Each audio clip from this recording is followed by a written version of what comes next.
देवदूत लोगों ने अपने पद को स्थिर नहीं रखा और देवदूत लोग आकर के कन्याओं के साथ विवाह करे तो देवदूत और धरती लोगों से जो मानव था वे आपस में मिलकर के दानव पैदा कर लिए।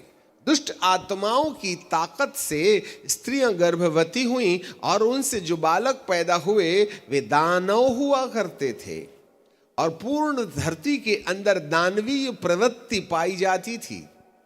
और जिस कारण से परमेश्वर ने मनुष्य को बना करके पछताया, क्योंकि मैंने मानव बनाया था वह दानव बन गया। और मानव जब दानव बन जाता है तो विनाश खटखटाने लगता है। कान धर के सुनिएगा, जब मानव दानव बनने लगता है तब विनाश लीला के काले बादल मंडराने लगते हैं। पूर्व काल में जब इस पृथ्वी को जलमग्न किए जाने की तारीख परमेश्वर के दिमाग में आई तो उस समय मानव दानव बन गया था और उस दानवीय धरती पर जिसे मानव को परमेश्वर ने बनाया था कि फूलो फलो और पृथ्वी में भर जाओ और मेरी आशीषों की अधीनता में अपना जीवन यापन करो, परंतु लोगों ने आना जाना, लोगों ने परमेश्वर की आशीष में बने रहने के बजाय वे कहीं ना कहीं दानवीय प्रवृत्ति में चले गए। यहूदा की किताब में लिखा है वे पराये शरीर के तरफ जाने लगे। जी हां, पराये शरीर का मतलब इंग्लिश में लिखा है द स्ट्रेंज फ्लैश। इसका मतलब है भव्य शरीर के पीछे भागने लगे। और आज भी यही प्रवृत्ति धरती के अंदर देखी जाती है। आज लोग अपनी अनैतिकता में इतने ज्यादा माहिर हो गए हैं कि वे कहीं ना कहीं सामान्य दशा को अनैतिकता की चरम सीमा से पार करके अपने देह वासना का माध्यम बना रहे हैं। गे मैरिजेस हो रहे हैं, लड़का लड़का के साथ लड़की लड़की के साथ शादी कर रहा है। एक पुरुष के लिए स्त्री है और एक स्त्री के लिए पुरुष है। पुरुष पुरुष नहीं, स्त्री स्त्री नहीं विवाह कर सकता। और यदि ऐसा हो रहा है तो अराजकता धरती पर सीमा फाड़ करके निकल गई है। और यह हमारे लिए धरती का न्याय है। जब परमेश्वर ने फिर एक बार सदोम और गमोरा में आग लगा करके इस धरती में सदोम और गमोरा को जलाया था तो वहां भी लोग पुरुषगामी हुआ करते थे। और आज पुरुषगामिता बढ़ रही है। हर देश में गे मैरिजेस हो रहे हैं। हर देश में लड़का लड़का के साथ लड़की लड़की के साथ शादी कर रहा है। हमारे देश भारत में भी सुप्रीम कोर्ट ने यह प्रस्ताव पारित कर दी है या मान्यता दे दी है कि यदि कोई पुरुष पुरुष के साथ शादी करे और कोई स्त्री स्त्री के साथ शादी करे तो यह मान्य है। इससे ऐसे पता चलता है कि इस धरती के ऊपर न्याय के काले बादल मंडराने लगे हैं। मानव अब मानव नहीं रह गया है, दानव बन गया है। नूह के जमाने में यह पृथ्वी पानी में डूब करके इसलिए जलमग्न की गई जिससे कि दानवीय ब्रीड को नष्ट किया जा सके। और उस युग में केवल एक ही प्राणी था जिसका नाम है नूहा, जिसका किसी गैर आत्माओं के साथ, किसी दानवीय मानव के साथ में कोई भी अनैतिक रिश्ता नहीं था। जरा कान धर के सुन लेना, जब कभी किसी मानव का दानव के साथ अनैतिक रिश्ता हो जाता है तब वह न्याय की पात्रता रखता है। जी हां, सदोम और गमोरा में भी जब लूत के घर में 2 स्वर्गदूत खैर खबर रखने के लिए आए तब लूत ने उन्हें अपने घर लेके गया। और ठीक रात के 12 बजे जब मानव के अंदर दानवीय आत्माओं का प्रवेश हुआ तो मध्य रात्रि के दौरान वे लूत के घर जाकर के दरवाजा तोड़ते और पटकते हुए कहने लगे कि जो 2 पुरुष आए हैं उन्हें हमें दे दे, हम उनके साथ संभोग करेंगे। तब लूत ने कहा, मेहमानों के साथ ऐसा अत्याचार शोभा नहीं देता है। मेरी 2 कुंवारियां बेटी हैं, उनको तुम ले सकते हो। अब यहां पर लूत जरा ध्यान देना, यहां पर लूत पापी दुनिया में था, सदोम और गमोरा में, तो भी उसकी बेटियां सुरक्षित थीं। इसका मतलब है इंसान परमेश्वर की प्रकृति को तोड़ रहा है। पुरुष स्त्री में संसर्ग होना चाहिए तो पुरुष पुरुष के साथ संसर्ग करना चाहता है। यही पुरुषगामिता है जिसके कारण से परमेश्वर का भयानक प्रकोप इस धरती पर आ जाता है। और आज प्रायः अधिकांश लोग इसी तरीके के पाप में उलझे हुए हैं।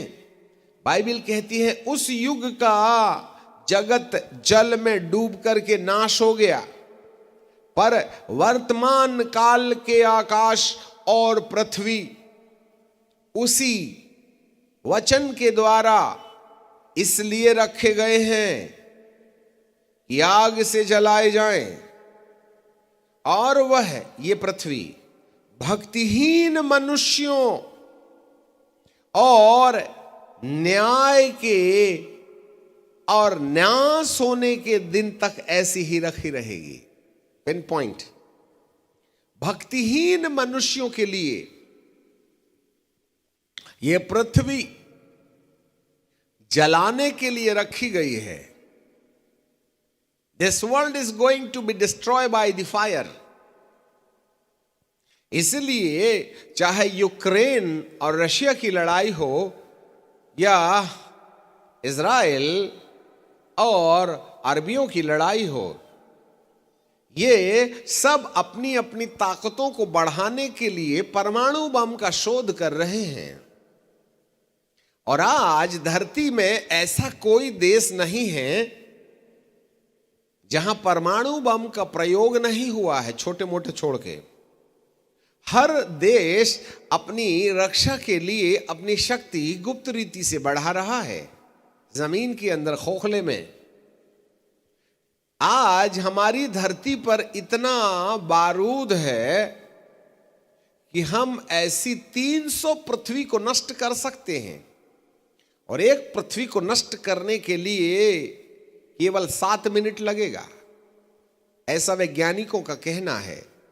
7 मिनट में धरती को आग के कोयले में बदला जा सकता है। ऐसे 300 ग्लोब्स कैन बी डिस्ट्रॉयड। ऐसा पावर आज हमारे पास में है। मनुष्य ने ही अपने ही पाप करने से अपने लिए ही विनाश का रास्ता तय किया है। इसमें परमेश्वर का कोई रोल नहीं है। हमें यह बहुत बारीकी से समझ लेना चाहिएगा। बाइबल का परमेश्वर कहता है वर्तमान काल के आकाश और पृथ्वी उसी वचन के द्वारा इसीलिए रखे गए हैं जिससे कि ये पृथ्वी भक्तिहीनों के कारण से आग में जलाई जाए, आग में जलाई जाए। और इसका आग में जलाया जाना तय है, आज नहीं तो कल, कल नहीं तो परसों। तारीख नहीं कहा जा सकता है, परंतु इस घटना को रोका भी नहीं जा सकता है। पर हमारा परमेश्वर इससे पहले इस धरती में मनुष्य आग में झुलस करके जल जाए, जैसे पूर्व काल की पृथ्वी पानी में डूबकर अधर्मियों के नष्ट होने के लिए पानी में डुबोई गई, वैसे ही अधर्मी लोगों के कारण यह धरती फिर एक बार आग से जलेगी। इस कहानी से बचाने के लिए हमारे प्रभु उद्धारकर्ता बन करके आए। उद्धारकर्ता का मतलब यह नहीं होता है कि वह केवल आपकी बीमारियों को चंगाई दे दे। उद्धारकर्ता का मतलब यह नहीं होता है कि वह आपकी दुष्ट आत्माओं से आजादी दिला दे। उद्धारकर्ता का मतलब यह नहीं होता है कि वह आपका घर बसा दे, परंतु उद्धार का वास्तविक अंतिम लक्ष्य यह है कि इस पृथ्वी को जिसे अधर्मियों के कारण जलाए जाने के लिए परमेश्वर ने जिंदा रखा है, उससे लोगों को बचा करके वह सुरक्षित स्थानों तक पहुंचाए। जैसे नूह को 120 साल तक लगातार नाव बनाने के समय संपूर्ण धरती को वो संदेश देते रहा है कि ये धरती जलमग्न होगी। लोग ठट्टा उड़ाते थे, लोग हंसते थे, बुढ़ा कहीं का इधर पीने को पानी नहीं है, इतनी बड़ी 5 मंजिला नाव बना रहा है, इसका सिर खराब हो गया है, ब्रेन फीवर हो गया है, नहीं तो कोरोना हो गया होगा, है कि नहीं। परंतु नूह बाबा कहते थे वो तो समय बताएगा, तुम्हारी घड़ी और मेरी घड़ी में अंतर है। हम परमेश्वर की घड़ी के हिसाब से चलते हैं, तुम अपनी घड़ी के हिसाब से चलते हो। जब परमेश्वर की घड़ी का कांटा 12 में पहुंचा ना, तो परमेश्वर ने नूह को कहा जल्दी करो, नाव के अंदर आ जाओ। हर जीव और जंतु और परिंदों में से 2-2 4-4 जोड़े उसने नाव में ले लिए, क्योंकि धरती को फिर से बसाया जाना था। और इस कारण से परमेश्वर ने नूह को बुद्धि दिया और उसने जहाज बनाया।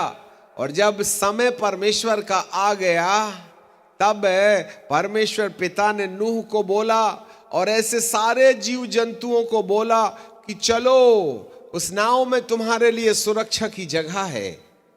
और वे सारे जीव अपने आप से परमेश्वर की ओर से चुने किए गए, वे आप से आप जहाज की तरफ आने लगे। जंगली जानवर आने लगे, जिराफ आने लगे, पैंथर आने लगा, शेर आने लगा, कुत्ते बिल्ली सब आकर के चुपचाप बैठते चले गए। ये भी परमेश्वर का चमत्कार था, क्योंकि परमेश्वर को इस पृथ्वी को नष्ट करने के बाद फिर से एक नई पृथ्वी बनाने का मन था। क्योंकि अधर्म को नष्ट करने के लिए परमेश्वर के पास और कोई दूसरा रास्ता नहीं बचा था न्याय के अलावा। ऐसे ही परमेश्वर ने लूत को भी जबरन उस नगर को जलाने से पहले उस नगर में से उन नूहा को, माफ कीजिएगा, लूत को और उसकी पत्नी को और उनकी बेटियों को निकाला। दामाद बाबू नहीं मान रहे थे सलाह, वो छोड़ दिए गए। और जैसे ही लूत और उसकी पत्नी और उसके दोनों बेटियां स्वर्गदूतों के हाथ से जबरदस्ती गांव से बाहर निकाले गए, और जैसे ही वे पहाड़ पर गए तो पलट करके क्या देखा कि स्वर्ग से आग और गंधक गिरना शुरू हुई और पूरा सदोम और गमोरा सुबह के पहले जल करके राख हो गया। वह नाश से बचाने के लिए धर्मियों पर दया करता है। उसने नूहा पर दया किया और उसने लूत पर दया किया, क्योंकि ये वो लोग थे जो परमेश्वर के सामने सही जीवन यापन कर रहे थे। इसी तरीके से इस आग से जलने वाली पृथ्वी से बचाने का मन परमेश्वर के हृदय में है। इसीलिए बाइबल का परमेश्वर कहते हैं प्रभु यीशु मसीह का जन्म आज से 2000 साल पहले इसलिए हुआ था कि वे कहीं ना कहीं मानव को अधर्म से, अत्याचार से, उन पापों से, उन बुराइयों से छुटकारा दिला करके उन्हें कहीं ना कहीं एक सुरक्षित दुनिया तक पहुंचाने का उपाय करें। क्योंकि ये बाइबल हमें आगे बताती है इसी दूसरा पतरस की किताब में और उसके 3 अध्याय में और उसके 10वें पद में बाइबल क्या कहती है जरा देखेंगे। अच्छा, 8 से पढ़ लेते हैं। हे प्रियो, यह एक बात तुमसे छुपी न रहे, यहां एक दिन 1000 वर्ष के बराबर और 1000 वर्ष एक दिन के बराबर है। क्यों एक दिन को 1000 वर्ष कहा गया? परमेश्वर ने 6 दिन में पृथ्वी बनाई और 7वां दिन विश्राम किया। 6 दिन मतलब 6000 साल और 7वां दिन मतलब 1000 साल। ये विश्राम का दिन होगा, ये तय है। 6000 साल के बाद में पृथ्वी को कहीं ना कहीं सतयुग में प्रवेश करना पड़ेगा, जो 1000 साल के लिए होगा। और बाइबल का परमेश्वर कहते हैं याकूब के घराने में मैं सदा राज्य करूंगा और उसके राज्य का अंत नहीं होगा। सतयुग में आने वाले राज्य में आने वाले 7वें 1000 साल में जो शासक होगा वह संपूर्ण धरती पर 1000 साल तक राज्य करता रहेगा। और वह सुरक्षित जगह है, वहां पहुंचाने के लिए प्रभु का अपना एक प्लान है, इसलिए 1000 को भूलना नहीं। आगे चलते हैं। प्रभु अपनी प्रतिज्ञा के विषय में देर नहीं करता, जैसा जैसे कि देर कितने लोग समझते हैं। पर तुम्हारे विषय में धीरज धरता है। देखना जरा, प्रभु यीशु के आने में देरी इसलिए हो रही है, अराजकता, अत्याचार, भ्रष्टाचार जो चरम सीमा में बढ़ गया है, उस पर न्याय आने में देरी इसलिए हो रही है जिससे कि वह ईमानदारों को विनाश से बचाने के लिए धीरज धरे। यहां पर बाइबल का परमेश्वर कहता है उसके कार्यक्रम में देरी है। बीते दिनों में एक नबी भविष्यद्वक्ता दर्शन में क्या देखते हैं, एक बड़ी भारी नाव है जो समुद्र के किनारे खड़ी है। जरा दोनों भविष्यवाणी सुनो, बोलो यीशु प्रभु की। हमारी आपसे विनती है, आवक जावक उठक बैठक बंद कर दें, वॉलंटियर्स टेक केयर। सो आगे बाइबल का परमेश्वर हमें बताता है कि उस नाव में एक दरवाजा है। आदतन दरवाजा के दो पट होते हैं। दुकान का दरवाजा ऊपर से नीचे तक शटर डाला जाता है, परंतु इस नाव में ना शटर के समान ऊपर से नीचे डालने वाला रास्ता दरवाजा है और ना पटों के समान बंद करने वाला। परंतु ये शटर जैसे ऊपर से नीचे आता है, इस नाव का शटर नीचे से ऊपर की ओर चढ़ता है, मतलब बंद करने की क्रिया नीचे से शुरू होती है। यह अजीब और गरीब नाव है।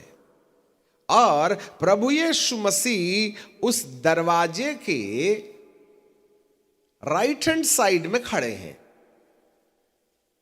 और उनके हाथ के नीचे एक बहुत बड़ी घड़ी रखी है और उस घड़ी पर उन्होंने अपना हाथ रखा है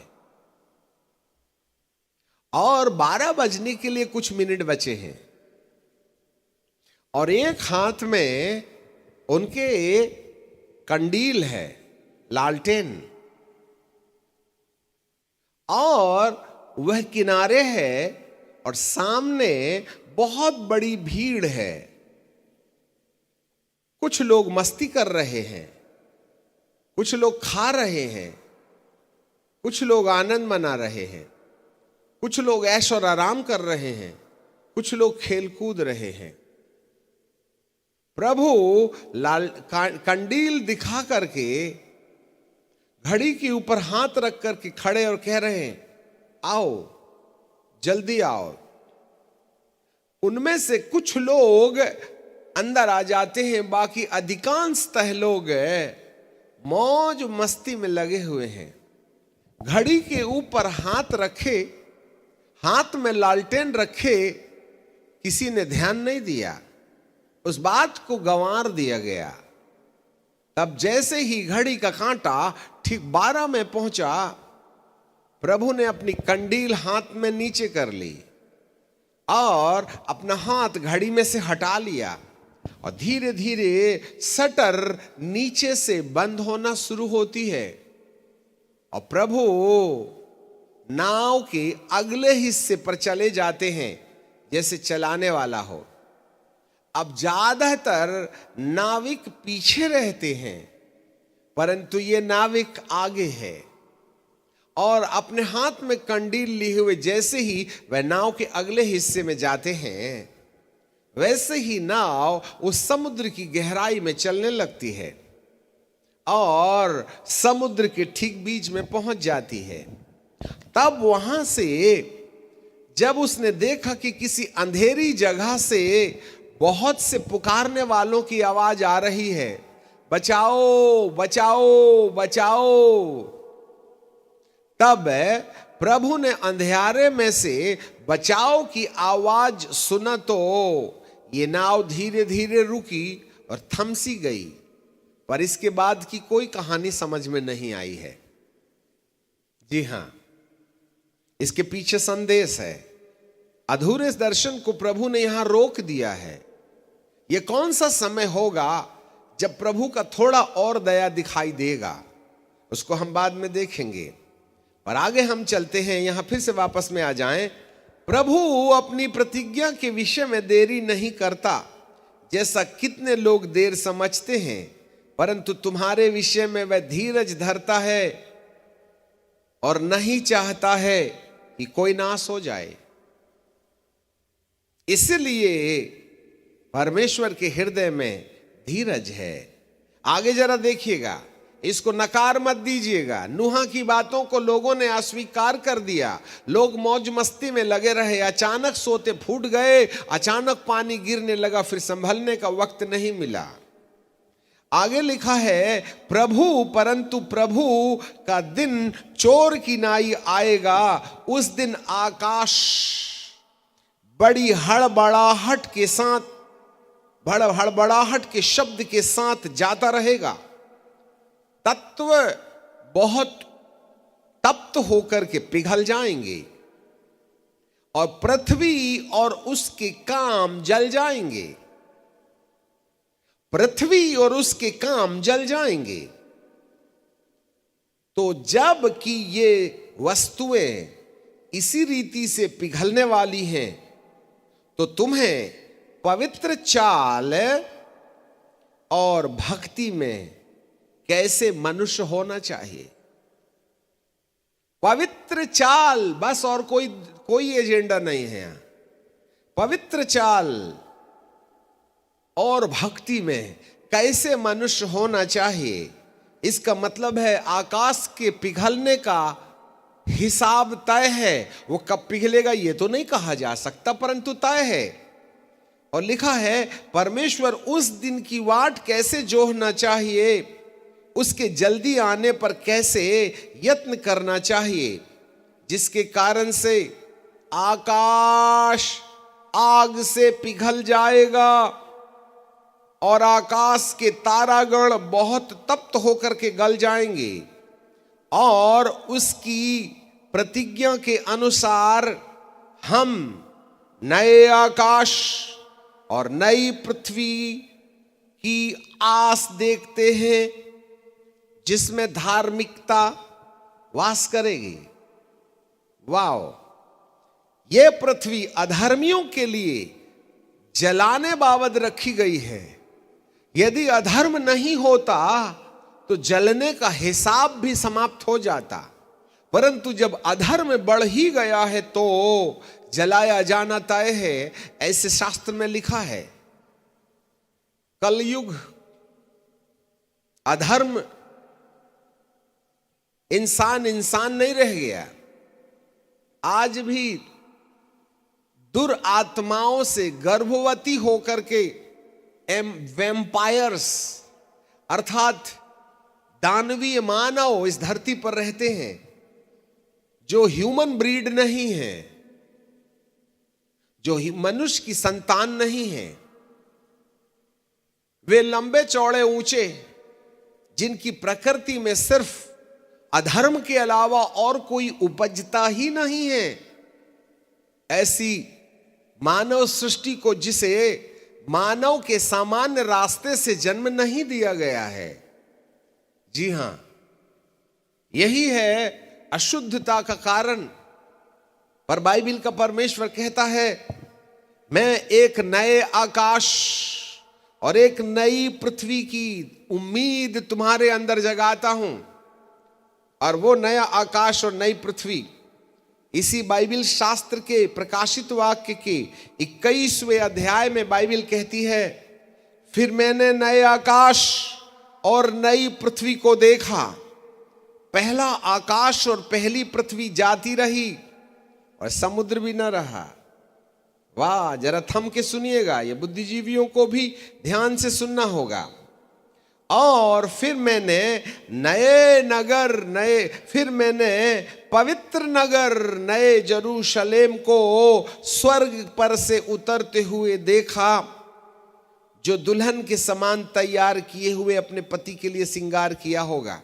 नया यरूशलेम, ये नया यरूशलेम स्वर्ग में एक ऐसी जगह है जहां पर इस धरती से धर्मी लोगों को, पवित्र चाल चलने वालों को शिफ्ट किया जाएगा, बदल दिया जाएगा। अब एक प्रश्न ये उठता है, ये वैज्ञानिक लोग मंगल ग्रह में धरती बसाने की बात क्यों कर रहे हैं? अब जरा सुन लीजिएगा। जब स्काईलैब गिरने लगा तो हम अमेरिका के ये संदेश में सुनते हैं कि हम तो 16 किलोमीटर ऊपर कांच के बंगले में ईमानदार और सच्चे अच्छे धनाढ्य पूंजीपतियों को लेके चले जाएंगे, और ये धरती जब नाश हो जाएगी तो हम कुछ सेलेक्टेड लोगों को ऊपर लेके जाएंगे और धरती में फिर से नई धरती बसा लेंगे। इसलिए गुप्तचर संस्था इस धरती की 80% धरती की जनसंख्या को, जो गरीब है, उसको मार डालना चाहती है, जिससे कि प्रकृति संतुलित रहे। डिपॉपुलेशन सिस्टम, इस पर ज्यादा हम आम सभा में नहीं कह पाएंगे, परंतु ये बात तो तय है कि आने वाले 3 से 5 सालों के अंदर में इस धरती पर इतनी भयावह महामारी आएगी। ये जो पहला 20 और 21 का कोरोना था वो तो टेस्टिंग थी, उसकी ओरिजिनलिटी अब 25 से शुरू होगी और उसके संकेत नजर आने लगे हैं। धरती पर ऐसी भयावह, अब हम प्राकृतिक वर्षा को छोड़ करके आर्टिफिशियल रेन कर रहे हैं। अभी तो वैज्ञानिकों ने दावा यह कर दिया कि हम आर्टिफिशियल भूकंप भी लेके आएंगे। हमें नहीं मालूम तुम भूकंप क्यों लाना चाहते हो, क्या जरूरत है? प्रकृति अपने आप में भूकंप ला रही है, तुमको क्या जरूरत है बम फोड़ के प्राकृतिक धरती के अंदर में भूकंप लाने की? That means the depopulation system. मनुष्य को एक बार समझ में आ जाना चाहिए, शास्त्र के अंदर जो लिखा है वो होना तय है। इंसान खुद ही गड्ढा खोद के उसमें गिरेगा। हमने दिल्ली के अंदर में प्राकृतिक वर्षा को छोड़ करके वहां पॉल्यूशन को दूर करने के लिए हमने कृत्रिम वर्षा कर दी। मशीनें धुआं छोड़ती हैं और कृत्रिम वर्षा होने लगती है। अरे केमिकल से हो रही है वर्षा, आसमान के अंदर में तुम केमिकल छोड़ोगे तो तुम्हारे चमड़े का क्या होगा, तुम्हारी आंख का क्या होगा? हम प्राकृतिक छोड़ो, हम कृत्रिम भूकंप लाने चले हैं। हमने कृत्रिम वायरस बना लिया। भैया जो ओरिजिनली होता है उसका इलाज है, मनुष्य के द्वारा बनाए हुए वायरस का कोई इलाज नहीं है। ये बातें तो आप बहुत पहले से सुन रहे हैं। आखिर हमारे लोग तो जनाब धरती को प्यारे हो गए ना। हम खुद धरती के अंदर में अधर्म की मानसिकता से इस मानव को मट्टी में मिलाने में लगे हुए हैं। ये ऊपर वाले का न्याय है। ईश्वर इंसान को सद्बुद्धि देवे कि वह मानव की हत्या ना करे। यह परमेश्वर की सृष्टि है। आप अपने सुख के लिए किसी को मौत के घाट उतारना ये जायज नहीं है, ऐसे बाइबल के अंदर लिखा है। इससे पहले कि इस धरती के अंदर में महामारी और भूकंप और अलग अलग प्रकार की वे बातें आ जाएं जिससे इस मानव का अंत होने लगे, तो बाइबल का परमेश्वर हमें बताता है, हमारे परमेश्वर के वचन में एक शब्द लिखा हुआ है जिसको जितने भी लोग यहाँ हैं वह सुन लें। जकरिया की किताब और उसके एक पद को मैं आपके लिए पढ़ लेना चाहूँगा, यदि वो मुझे मिल जाए तो। जकरिया की किताब और मुझे निकालने दीजिएगा, ठीक है। यहां 12वें अध्याय में 13वें अध्याय में लिखा हुआ है 8वें पद में, यहोवा की यह भी वाणी है, इस देश के सारे निवासियों में से 2/3 मार डाली जाएगी। 2/3। यदि आज 7 अरब लोग धरती पर हैं तो 2 अरब लोगों की मौत तय है। हम संकेत दे देते हैं, बाकी आप खोजते रहिएगा। और ये ज्यादा दूर नहीं है, 27 से 30 के बीच में अरबों की संख्या में लोगों की मृत्यु तय है। शास्त्र में लिखा है, यहोवा की यह वाणी है, इस देश की सारे निवासियों की 2/3 मार डाली जाएगी और बची हुई 1/3 जो बनी रहेगी, उस 1/3 को वह आग में डाल करके ऐसा निर्मल मतलब जलाएगा नहीं, निर्मल शुद्धिकरण। ये वाली वो आग नहीं है जिससे हम जल जाते हैं, वरन ये आग हमारी मानसिकता के अंदर दूषितता को जलाने के लिए है। प्रभु यीशु मसीह के द्वारा कहा गया था कि वह पवित्र आत्मा और आग से बपतिस्मा देगा। बपतिस्मा ये दो प्रकार की आग है, एक भौतिक आग है जो वस्तुओं को जलाती है, और एक आत्मिक आग है जो हमारे दिमाग की दूषितता को जलाती है। Two kinds of fire, the materialistic fire and non materialistic fire, the divine fire. जो आत्मिक आग है वो मानव की विकृति को जलाती है। दारू, बीड़ी, सिगरेट, लंद फंद, अशुद्ध, अधर्मता। और लिखा है 1/3 को वह आग में डालकर निर्मल करेगा, और जैसे रूपा निर्मल किया जाता है वैसे ही मैं जांचूंगा और सोना जांचा जाता है। मैं तुझसे, तब वे मुझसे प्रार्थना करेंगे और मैं उसकी सुनूंगा और उनके विषय में कहूंगा कि यह मेरी प्रजा है और वे मेरे लोग हैं। ऐसे लोगों को वो इस धरती से उठा करके नए यरूशलेम में स्थापित करेगा। अब जरा देख लेना, अब दो दुनिया है, एक है न्यू वर्ल्ड ऑर्डर आने वाला है और एक है नई पृथ्वी आने वाली है, नया आकाश आने वाला है। एक में भौतिकता है और एक में आत्मिकता है। धरती यही रहेगी, परंतु एक न्यू वर्ल्ड ऑर्डर धरती को विनाश के गड्ढे में डालेगी और एक नया आकाश और नई पृथ्वी इंसानों को नए यरूशलेम में ले जा करके इस धरती को आग में जलने की अनुमति देगी, जहां 3rd वर्ल्ड वॉर होगा, तीसरा विश्व युद्ध है, जिसकी शिलान्यास हो गई है। अब धरती पर 2 भाग हो गए हैं। इजराइल और इस्माइल के बीच में होने वाली लड़ाई संपूर्ण धरती को 2 भागों में विभाजित कर चुकी है। अब इस कड़वाहट को मिटाया नहीं जा सकता है। आज धरती 2 भागों में है, कुछ इजराइल के पक्ष में है, कुछ हमास के पक्ष में है।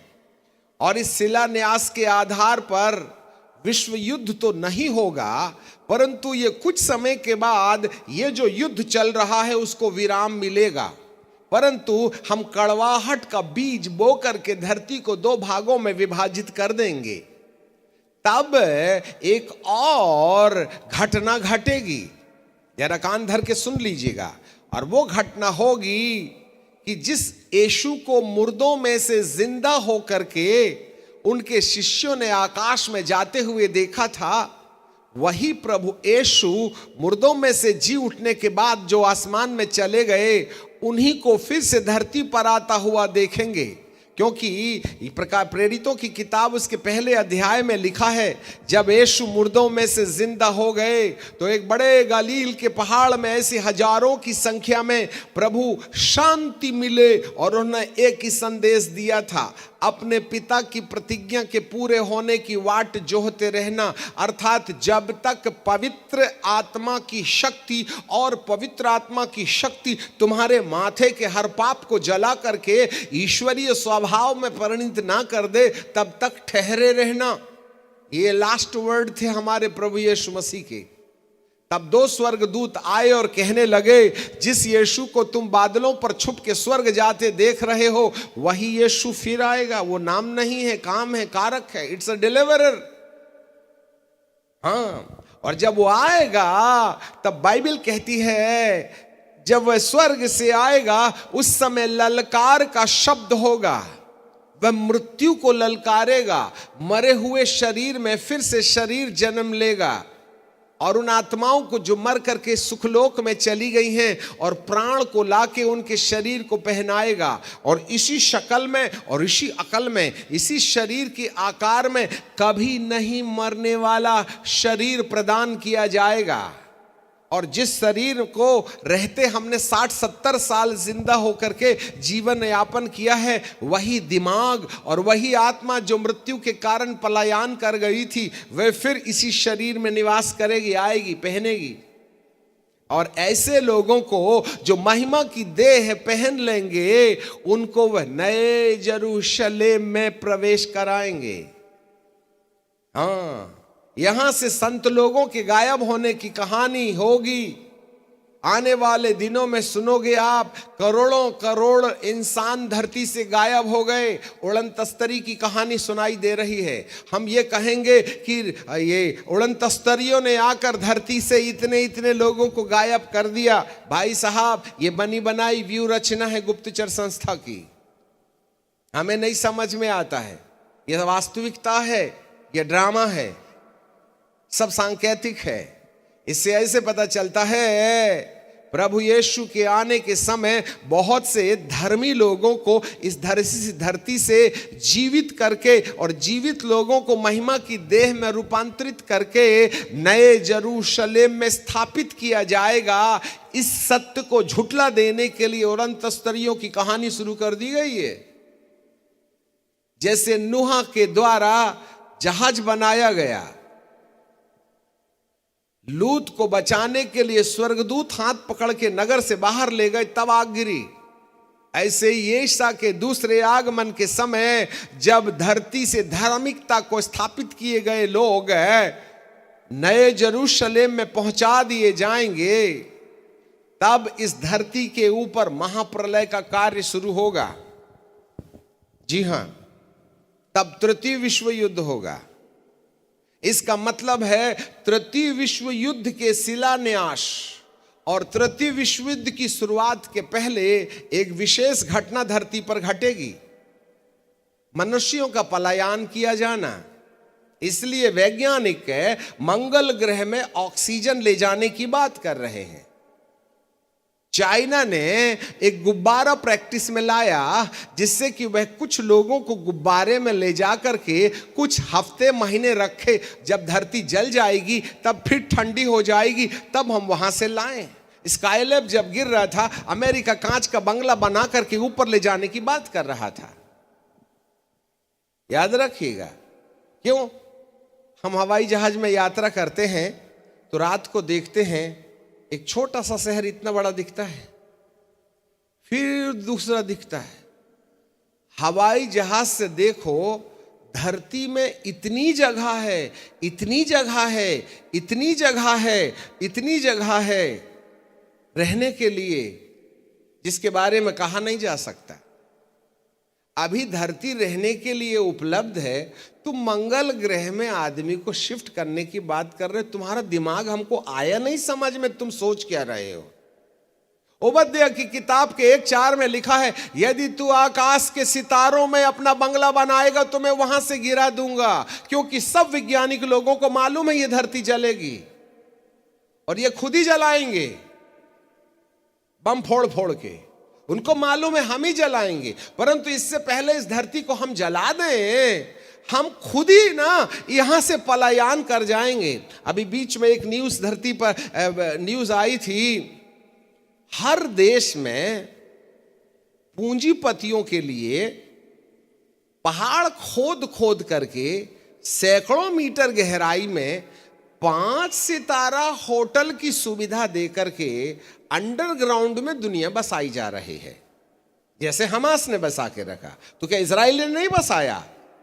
ऐसे ही जंगलों में जहां मानव का जाना असंभव है, ऐसी जगहों में उन लोगों ने, अब हमें नहीं समझ में आता अमेरिका का ये 50-50 एरिया क्या होता है, जोड़न तस्तरियों के नाम से संदिग्ध है। जरा कान धर के सुन लेना वैज्ञानिकों। तो बाइबल का परमेश्वर कहता है, हम मानव ने जमीन के अंदर सैकड़ों मीटर गहराई जहां पर परमाणु बम का प्रभाव नहीं होगा, ऐसे बोगदे बना रखे हैं जहां लाखों की संख्या में 5 सितारा होटल के समान रहने की सुविधा है। और वहां इंटरनेट भी काम करता है, वहां सूरज की रोशनी भी आती है, और वहां पर ऑक्सीजन का भी प्रबंध है। इलेक्ट्रिसिटी खुद ही जनरेट होती है वहां पर। देखो भैया, तुम्हारा हमारा नंबर नहीं लगता वहां, ये तो लिख के रखना। तुम्हारे हमारे पास इतने अरब रुपया है ही नहीं कि वहां का तुम ना 5 सितारा होटल का कमरा रिजर्व करा सको। अरे वैज्ञानिकों को मालूम है ये धरती जलेगी, हमको तुमको नहीं मालूम है। ये दिखावा है, ये पेपर, इसमें कोई सत्य नहीं है, वास्तविकता कुछ और ही है। हर घटना शास्त्र के अंदर में लिखी है। मनुष्य यदि उकाब के समान उड़े तो भी मैं उसे गिरा दूंगा, और यदि वह तारागणों में अपना घोंसला बनाए तो मैं उसे। यही तो चल रहा है ना, वहां कहीं चंद्रमा में हम प्लॉट खरीद रहे हैं। अभी एक शादी में एक जगह न्यूज आई, एक बाप ने अपनी बिटिया को दहेज में चंद्रमा में प्लाट दिया। मुझे समझ में नहीं आया, चंद्रमा में प्लाट रजिस्ट्री करने की कौन सी गवर्नमेंट तुमको परमिशन दे दी? और तेरी बिटिया यदि चंद्रमा में प्लाट ले भी लेगी तो कितना सिलेंडर ले जाएगी वहां, और वहां जिंदा रहे? हमें समझ में नहीं आता, ऐसे सिरफिरे लोग धरती में रहते हैं।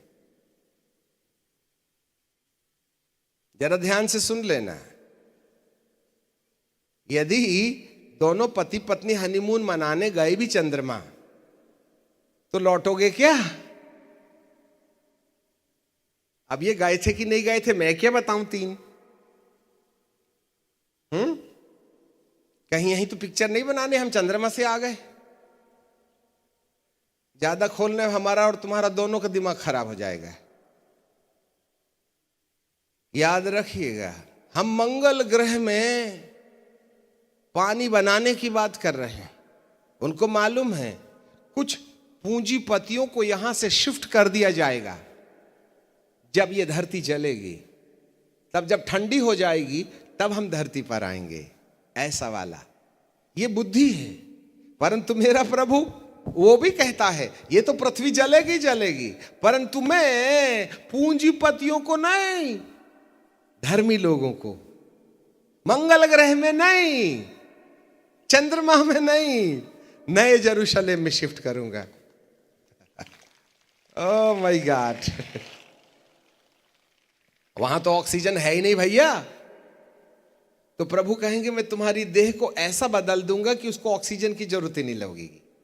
जैसे यीशु जी उठ करके गए ना, तो 16 किलोमीटर के ऊपर में ऑक्सीजन है क्या? तो फिर स्वर्ग कैसे पहुंचे? ये वाले शरीर में रहते तो डेड बॉडी च न जाती।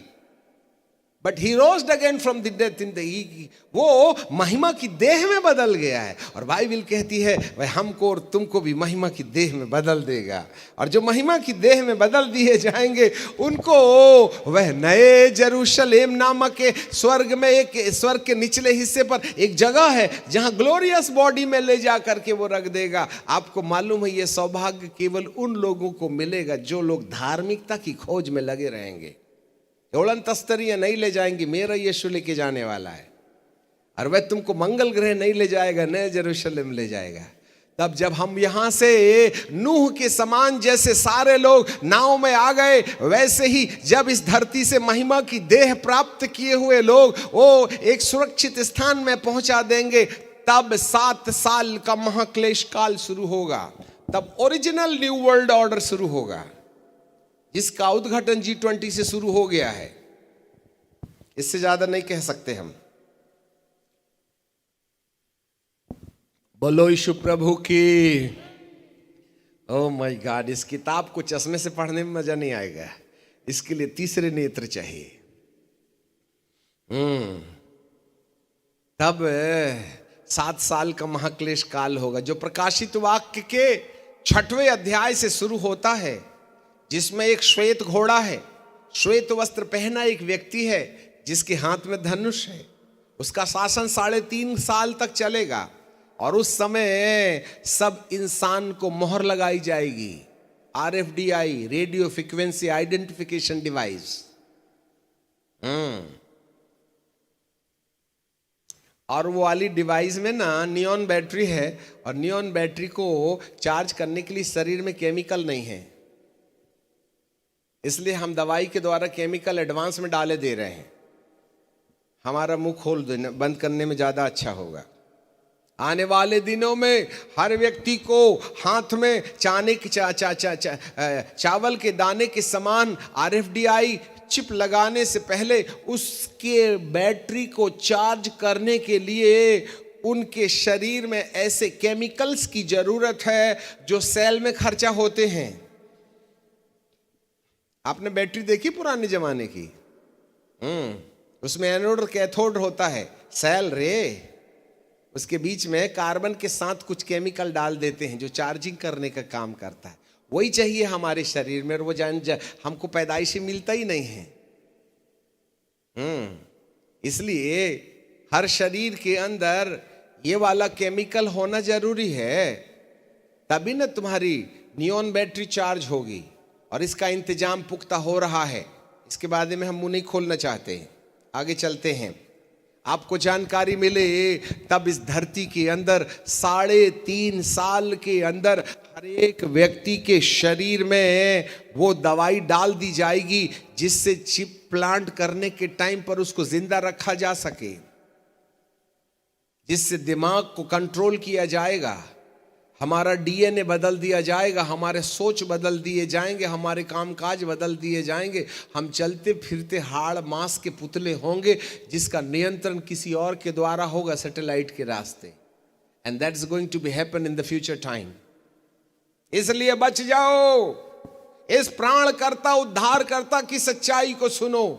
ये मंगल ग्रह में भौतिक रीति से जाना चाहते हैं, परंतु 70-90 के साथ मरना तय है। चाहे मंगल में जाओ, चाहे बुध में जाओ, चाहे शुक्र में जाओ, जहां जाना है वहां जाओ, परंतु 70-90 के अंदर में मौत तय है इस मटेरियल बॉडी की। परंतु मेरा प्रभु नए आकाश और नई पृथ्वी को आग से, पुराने आकाश और पुरानी पृथ्वी को आग से जलाने के बाद हमें कहीं ना कहीं इसी धरती पर लाने से पहले वह हमको नए यरूशलेम में शिफ्ट करेगा, बदल देगा, ट्रांसफर कर देगा, स्थानांतरित कर देगा। और उसके लिए धार्मिकता का आचरण हमारी जरूरत होती है। बीड़ी छोड़ना पड़ेगा आपको। हाँ, लड़की को आंख मारना बंद करो, मन की शुद्धता होनी चाहिए। ये बॉयफ्रेंड गर्लफ्रेंड नहीं चढ़ेगा। दारू बीड़ी सिगरेट पियोगे तो मुसीबत में आ जाओगे, क्योंकि वहां मिलेगी नहीं। तुम भी बोले हे प्रभु यहाँ कहाँ मिलता है, प्रभु कहेंगे बेटा धरती में मिलता है, जाएगा क्या लौट के? वहां तो धुआं जल रहा होगा। उस पृथ्वी को प्रभु यहाँ पर बहुत अच्छी बात लिखी। जरा एक लाइन हमें याद आ रही है, उसको बता ही देते हैं। पूरा टाइम पूरा तो बता तो नहीं सकते हैं। यशायाह की किताब और उसका 65वां अध्याय, देख मैं नए आकाश और नई पृथ्वी उत्पन्न करता हूं, पहली बातों का स्मरण ना रहेगा, सोच विचार भी ना आएगा। इसलिए जो मैं उत्पन्न करने पर हूं इसके कारण तुम हर्षित और सदा आनंदित होते हो। देखो यरूशलेम को मग्न और उसकी प्रजा को आनंदित करूंगा। अब जरा देखें उसमें क्या होगा, मालूम है क्या? उस पृथ्वी में क्या होगा? 23वें पद में लिखा है, उनका परिश्रम व्यर्थ न होगा, ना बालक घबराहट के लिए उत्पन्न होंगे, क्योंकि वे यहोवा के धन्य लोग और वंश ठहरेंगे। उनके बच्चे अलग न होंगे, उनके पुकारने से पहले मैं उनको उत्तर दूंगा, उनके मांगने से पहले उनको सुनूंगा। भेड़िया और मेमना एक संग चारा चरेंगे। बोलो, भेड़िया और भेड़ चारा चरेंगे। अब भेड़िया क्या चरता है? भेड़िया देखे, भेड़िया घास खाता, क्या खाता है? मांस खाता है। मांस खाता है, वो चरता नहीं है। भेड़ क्या करती है? घास खाती है कि चरती है? तो चरता क्या, चरना क्या होता है? घास। और खाना क्या होता है? मांस। इसका मतलब भेड़िया की भी प्रकृति बदल जाएगी और वह चारा चरेगा भेड़ के साथ। इसका मतलब है जितने भी नॉन वेज जंतु हैं ना, सब वेजिटेरियन बनने वाले हैं वो वाली पृथ्वी में। इसलिए अभी से प्रैक्टिस करो, या नॉनवेज बंद करो और चारा चरना शुरू करो, तो पृथ्वी में हमारी ना नई वाली पृथ्वी। अब आगे और क्या लिखा है? भेड़ और मेमना एक संग चारा चरेंगे, सिंह बैल की नाई भूसा खाएगा। अरे बाप रे बाप। और सर्फ का आहार मट्टी होगा। मेरे सारे पवित्र पर्वत पर ना कोई दुख देगा और ना कोई किसी की हानि करेगा। वो है नई पृथ्वी। 7 साल तक वन वर्ल्ड गवर्नमेंट काम करेगी, वन वर्ल्ड ऑर्डर होगा और उसके अंतर्गत तीसरा विश्व युद्ध होगा। तब इस तीसरे विश्व युद्ध की आग से अधार्मिकता जल कर की राख होगी। इससे पहले ईमानदार ऊपर होंगे। जैसे नूह को जहाज में ले लिया, फिर वर्षा हुई, लूत को सदोम और गमोरा से बाहर निकाल दिया, तब आग गिरी। धर्मियों का पलायन हो जाना ही इस धरती के लिए आग लगाने का कारण बनेगी। तब थर्ड वर्ल्ड वॉर होगा, तब परमाणु बम चलेंगे। ये इज़राइल मिसाइल का खेल खत्म, तो तमंचा का खेल है मिसाइल। परमाणु बम चलेंगे, इसलिए सब डिटोनेटर और फ्यूज बनाने के लिए लगे हुए हैं। सब लोग यूरेनियम कलेक्ट कर रहे हैं। आपको क्या लगता है? धरती को जलाने की तैयारी हम लोगों ने अपने आप में कर लिया है। कोई है, एक आंख उसे देख रही है पिरामिड के अंदर से।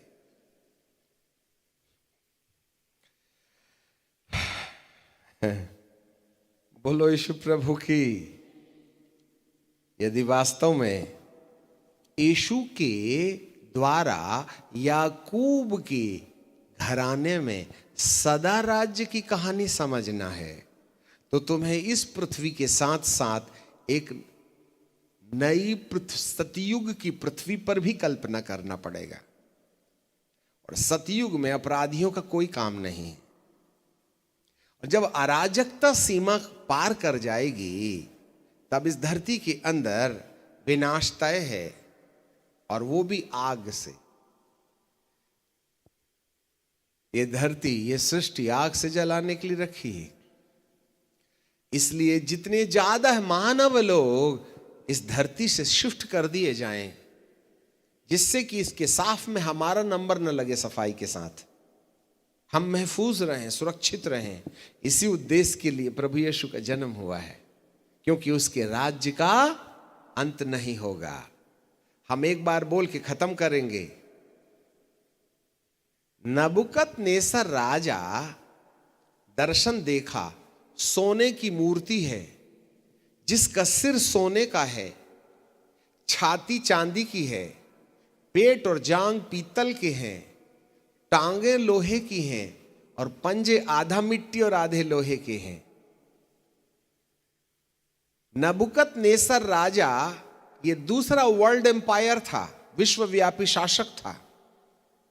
माफ कीजिए, तीसरा विश्वव्यापक शासक था, जिसकी राज्य में सूरज नहीं डूबता था।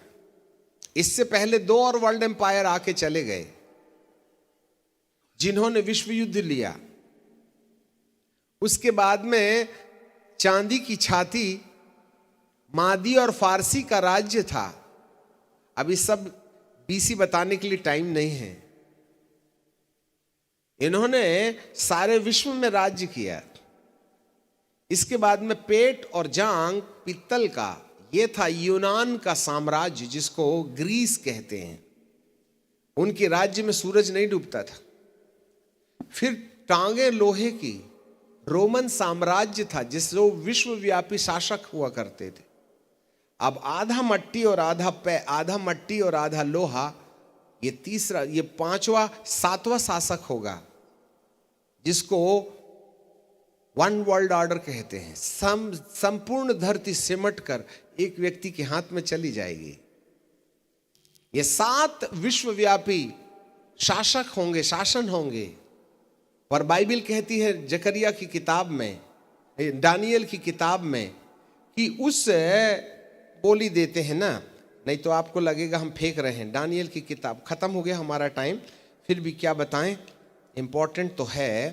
दानियल की किताब में यदि देखें तो मैं आपके लिए बोल देते हैं, ठीक है ना।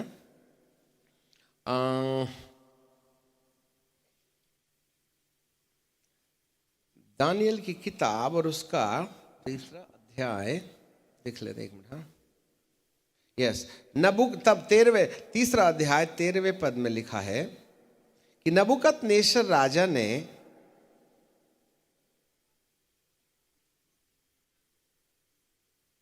अच्छा,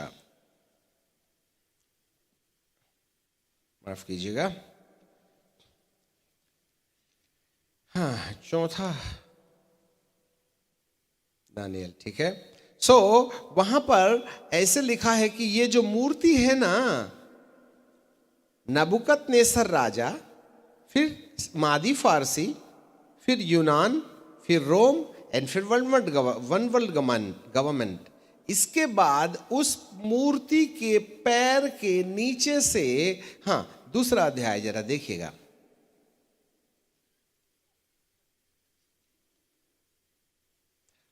जो 43, तूने जो लोहे को कुम्हार और मट्टी के संग मिला हुआ देखा, इसका अर्थ है उस राज्य के लोग एक दूसरे से मिले जुले जरूर रहेंगे। जैसे लोहा मिट्टी के साथ में नहीं मेल खाता है, वैसे ही वे भी न बने रहेंगे।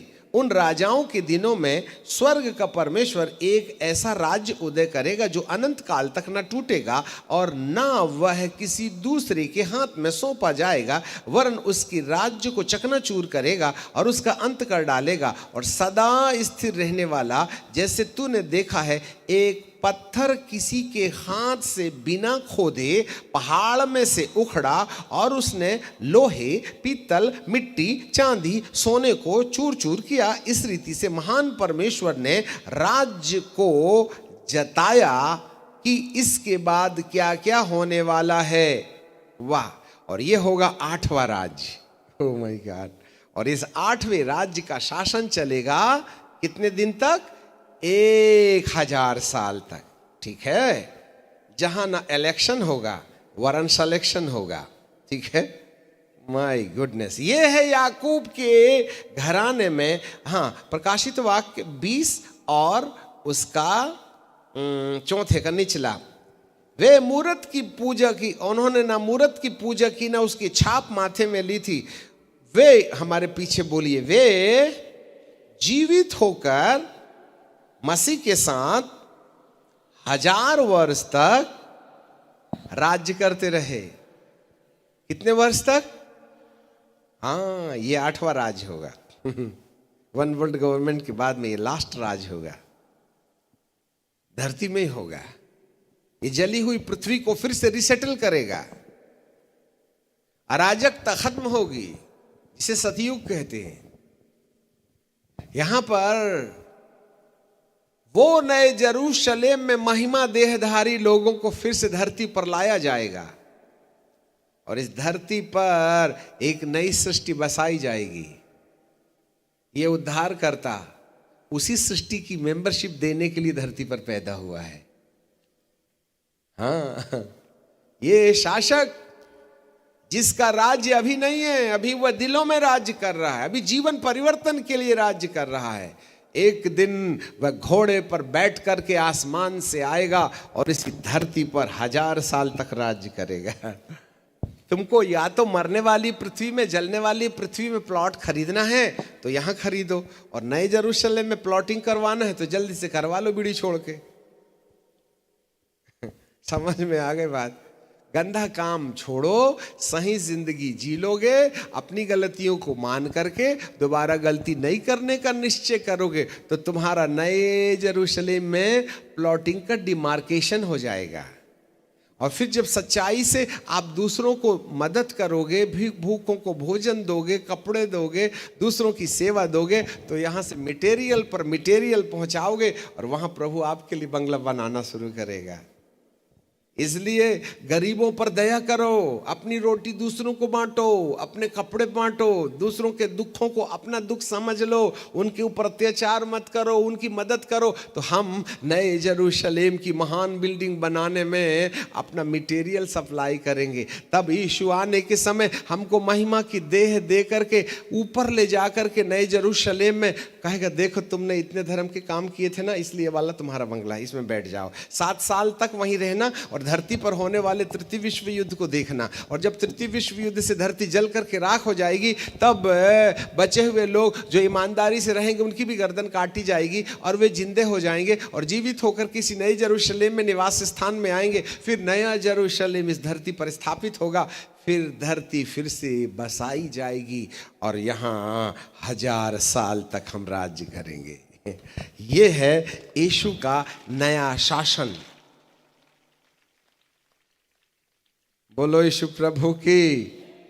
ये नई दुनिया बनाना चाहते हैं, हमारा प्रभु नई दुनिया बना रहा है। पता नहीं कौन किसको बना, एक सृष्टि बना रही है, एक सृष्टिकर्ता बना रहा है।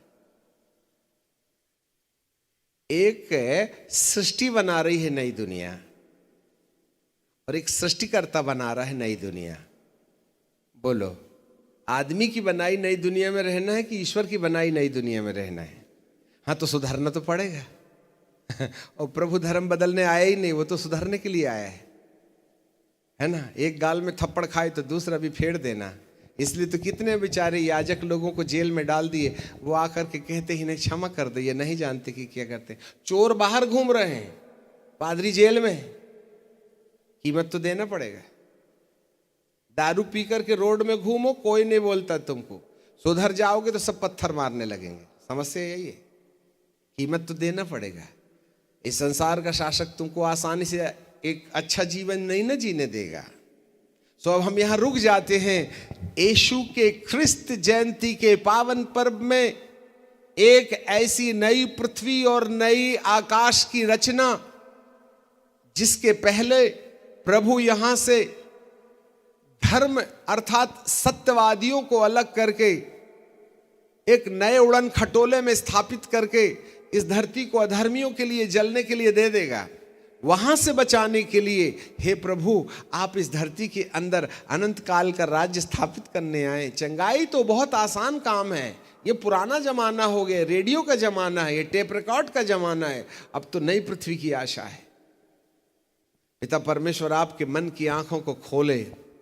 हम इस दुनिया के साथ साथ एक और दुनिया में प्रवेश करने के लिए बुलाए जा रहे हैं, जहां 1000 साल तक राज्य होगा और इसके बाद भी अंत नहीं होगा। बाइबल कहती है 1 कुरिन्थियों 15 में, प्रभु 1000 साल के बाद अपने अधिकारों को, जिसने दुनिया बनाई है परमात्मा, उसके सन्मुख महिमा की देह के साथ जितने लोग महिमा की देह पहन कर के पीछे खड़े हैं, जिन्होंने 1000 साल राज्य किया, वे सब पिता जिसने धरती बनाई है परमात्मा परम ज्योति पिता परमेश्वर के सन्मुख समर्पित हो जाएंगे। तब फिर यहां से स्वर्ग की शुरुआत होगी। स्वर्ग बहुत बात की बात है। 1000 साल के बाद स्वर्ग शुरू होगा, फिर वहां का अंत नहीं है। वाओ, पिता परमेश्वर आपको इस मरणहार दुनिया से अमर दुनिया में ले जाने की सद्बुद्धि दे।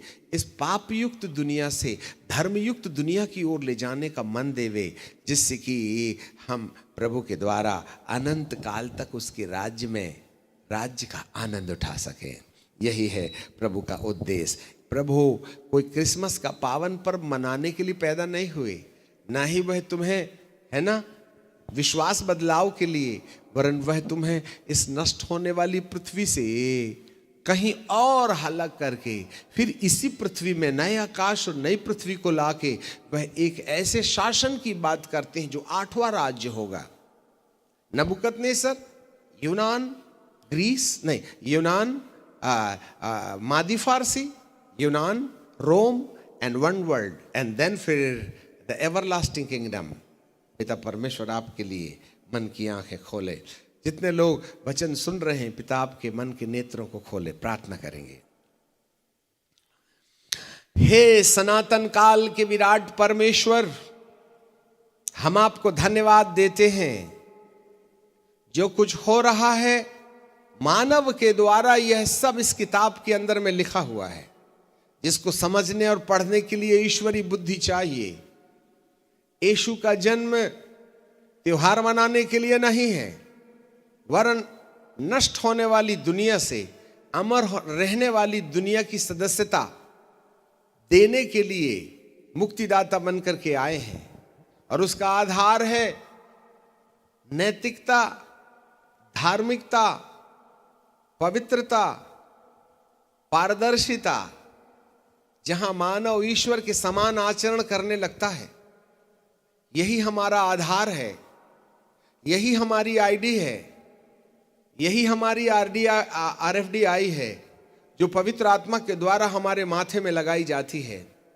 पिता परमेश्वर, आज हमें ईश्वरी सद्बुद्धि दे, जिससे कि हम दुष्ट के संसार से आजाद होकर के एक ऐसे शासक, एक ऐसे ईश्वर के हाथ में चले जाएं, जो धरती के लिए केवल शांति और सद्भावना की कल्पना करते हैं।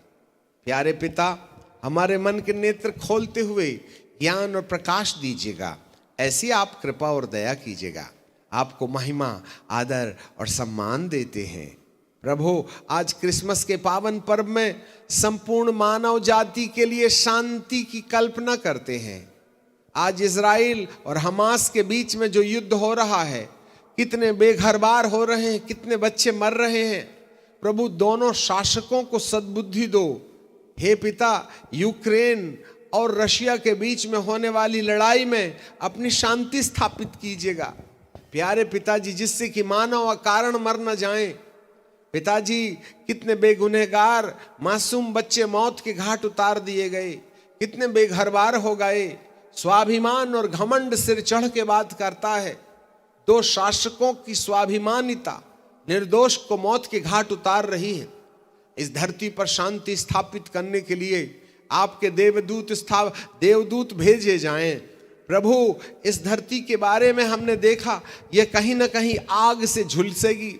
इससे पहले कि ये तृतीय विश्व युद्ध की आग में झुलस जाए, प्रभु, इनमें से बहुत से लोगों को नूह के जहाज में जाने का अनुग्रह दीजिएगा, जिससे कि वे इस अराजकता से और इस विनाश से बच जाएं। यही मेरे प्रभु का ओ धरती पर पैदा होने का कारण है, जिससे कि वह सद्बुद्धि देवे, जिससे कि हम प्रभु असुरक्षित देश दुनिया में रहते हैं, हम सुरक्षित दशा में चले जाएं। कोरोना महामारी से न जाने कितने लोग अकारण मौत के घाट चले गए। वे निर्दोष थे, उन्होंने ऐसा कुछ भी नहीं किया, फिर भी वे चले गए।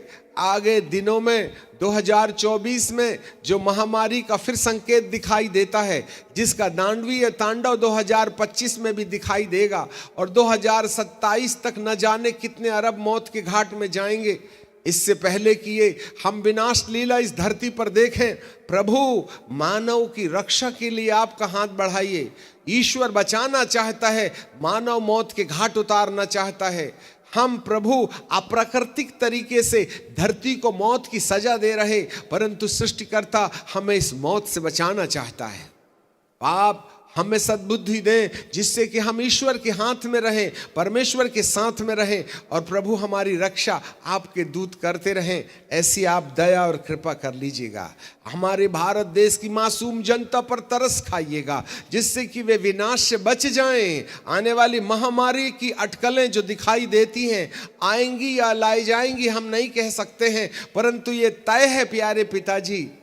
इसलिए हम सब प्राणों की रक्षा चाहते हैं, हम पर दया कीजिएगा। आपने अपने प्राण इसलिए बलिदान किए हैं कि हमारे प्राणों की रक्षा हो जाए। आप जी इसलिए उठे हैं कि हमें भी जीवित कर दें। आप आसमान में इसलिए गए हैं कि हमें भी वहां ले जाएं, और इस धरती के विनाश के समय हम आसमान में अर्थात उस उड़न खटोले में रहें। पिताजी, जहां आप हमको 7 साल तक सुरक्षित रख करके इसी धरती पर फिर वापस लाएंगे, और आपका राज्य 1000 साल तक चलेगा, हम आपको धन्यवाद देते हैं, आपको महिमा और आदर देते हैं। प्रभु मसीह के नाम से मांग लेते हैं, आमीन।